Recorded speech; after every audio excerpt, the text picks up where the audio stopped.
我来看宜兰县学校的营养午餐，这几年是真接出问题。教师工会发现讲，宜兰营养午餐计点发折，长久以来是1点发1块，乘以学校供餐的人数，这是比其他的县市低真多，这个是发了伤轻。即嘛，县府讲后一个学年新的合约违规计点，会改做是1点罚2000块。宜兰县中小学的营养午餐免钱，不过却是一直出问题。过去不时发生学生食物中毒的情形，今年佫发生学生食高丽菜，发现有柴油的味等等的情形，家长是感觉真不满。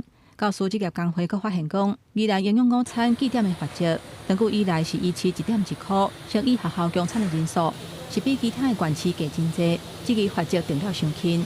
在那个违规的金额部分，也可以调整到有一个吓阻作用的一个金额。那另外呢，可以在最低的罚款的部分，也可以做一个有效的调整。好，根据教师职业工会调查，各县市营养午餐违规计点的罚则，基隆市1点是罚1万至10万，台北市是2200，新北市是2000，花莲县1点是罚500块，宜兰县是1点1块，乘以迄间学校供餐的人数。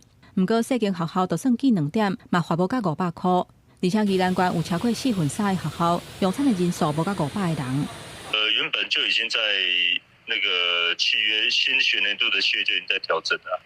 工会嘛建议，营养午餐厂商违规的相关资讯应该要公开，让外界知影因供餐的品质，嘛通来监督。